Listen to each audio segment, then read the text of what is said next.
It's one of the most bizarre and disturbing crimes in the D.C. area in recent memory, and now the hunt for the man suspected of torturing and killing a family and their housekeeper is over. The family lived not far from Vice President Joe Biden's home at our nation's capital. Susan McGinnis has more on the arrest and what he's been accused of. A joint terror task force led by the U.S. Marshal Service located suspect Darren Dylan Wint in northeast D.C. They were tracking Wint as he traveled in a white Chevrolet, following just behind a box truck driven by friends. We followed him for about 4 or 5 miles, and they did a wacky U-turn. We got to a situation where we could successfully take him down, and we did our standard practiced vehicle pin maneuver. Wint is charged with first-degree murder while armed. The arrest comes 1 week after the bodies of Savas Savopoulos, his wife, their 10-year-old son, and their housekeeper were found murdered in their home after it was set on fire. 3 of the 4 bodies showed signs of blunt force trauma or stab wounds. Right now, it does not appear that this was just a random crime, but there is a connection through the business of the suspect and the Savopoulos family business. Police believe the family was abused inside this house for about 12 hours and that during that time, an assistant to Savopoulos dropped off $40,000 on the porch. Investigators matched DNA from skin cells found on a pizza crust left at the crime scene to Wint. Wint, who has a long rap sheet, once worked as a welder for American Ironworks, where Savopoulos was the CEO.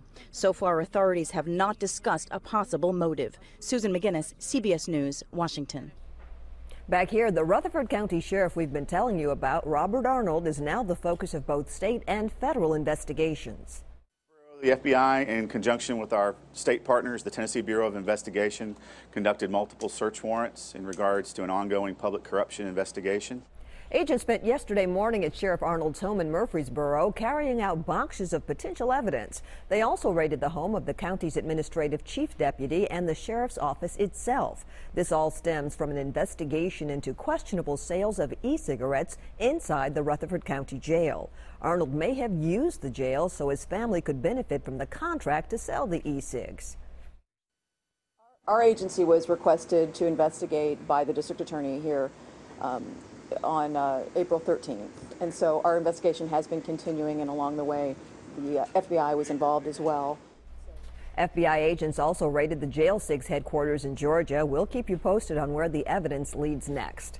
It's the big travel weekend. Millions of people are hitting the roads with the unofficial start to summer, and you can bet state troopers will be out in full force too. This is one of the top times of the year people are hurt or die in drunk driving accidents. We're told many suspected drunk drivers that get busted have been trying to find out their rights and where those patrols are through cell phone apps. A person that's accused of a crime does not have to perform those tests. Why they think they do. They don't have to make any statements to the police. It's their constitutional right. Tonight on News Channel 5 at 10, meet one local attorney who created his own app and what troopers have to say about it.